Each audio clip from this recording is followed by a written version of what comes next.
Saat ini, publik disuguhkan dengan pemberitaan tentang adanya laporan pencurian dari seorang suami sebagai pelapor terhadap istrinya di kepolisian. Si istri dilaporkan dengan dugaan telah melakukan pencurian atas harta dari si suami, padahal status perkawinan dari pasangan suami istri tersebut masih belum diputus perceraian oleh pengadilan. Pertanyaannya, bagaimana sebenarnya pengaturan hukum tentang pencurian dalam keluarga? Apakah suami dapat melaporkan istrinya sendiri ke polisi dengan tuduhan bahwa istrinya diduga telah melakukan pencurian dalam keluarga? Topik ini menjadi penting karena permasalahan ini bisa menjadi presiden bagi masyarakat ke depannya, terutama dalam hal penegakan hukum di Indonesia. Bukan tidak mungkin akan semakin banyak muncul laporan dari pasangan suami istri yang melaporkan pasangannya dengan tuduhan pencurian, padahal pasangan suami istri tersebut masih berstatus sebagai pasangan suami istri. Sebelum saya membahas lebih jauh terkait pertanyaan tersebut, bagi teman-teman yang belum mensubscribe channel saya, silahkan di-subscribe agar dapat mengikuti konten-konten saya berikutnya di bidang hukum. Lalu like dan share video ini, dan jika ada pertanyaan, silahkan dituangkan dalam kolom komentar video ini. Menurut Kitab Undang-Undang Hukum Pidana atau KUHP, pencurian dalam keluarga dikategorikan sebagai delik aduan. Delik aduan artinya delik yang hanya bisa diproses apabila ada pengaduan atau laporan dari orang yang menjadi korban tindak pidana. Pada delik aduan ini, korban tindak pidana dapat mencabut laporannya kepada pihak yang berwenang, dalam hal ini kepolisian, apabila di antara mereka telah terjadi suatu perdamaian. Artinya, apabila pengaduan telah dilakukan namun kemudian korban hendak mencabut pengaduannya, maka pengaduan dapat ditarik atau dicabut kembali berdasarkan pasal 75 KUHP. Adapun aturan hukum tentang pencurian dalam keluarga, khususnya terhadap pasangan suami istri, dapat mengacu pada pasal 367 ayat 1 dan ayat 2 KUHP.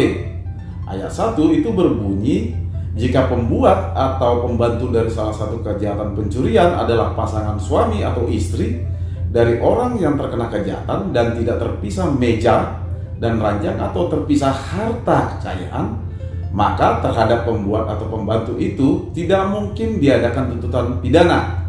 Ayat kedua itu dinyatakan bahwa jika dia adalah suami atau istri yang terpisah meja dan ranjang atau terpisah harta kekayaan, atau jika dia adalah keluarga saudara atau semenda, baik dalam garis lurus maupun garis menyimpang derajat kedua, maka terhadap orang tersebut hanya mungkin diadakan penuntutan jika ada pengaduan dari orang yang terkena kejahatan atau korban kejahatan.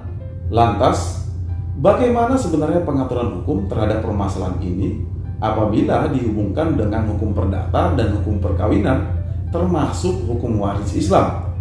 Dari pasal 367 ayat 1 dan ayat 2 KUHP dihubungkan dengan hukum perdata, hukum perkawinan, dan hukum waris Islam, maka dapat ditarik kesimpulan pertama, seorang suami atau seorang istri hanya dapat melaporkan pasangannya apabila ada perjanjian pemisahan harta atau perjanjian pranikah antara pasangan suami istri tersebut, atau harta yang dicuri tersebut itu bukan merupakan harta bersama atau harta gonogini yang diperoleh selama dalam masa ikatan perkawinan, tetapi harta yang berasal dari harta bawaan, termasuk dari harta yang berasal dari warisan, wasiat, dan hibah.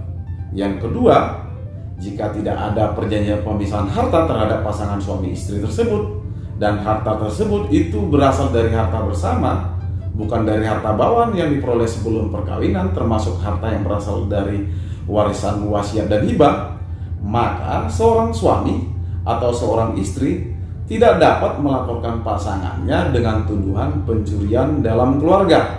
Pesan saya, apabila ada pasangan suami istri yang sedang berperkara, semoga permasalahan bisa diselesaikan dengan kepala dingin dan merujuk kembali, termasuk dengan melakukan pencabutan terhadap laporan polisi.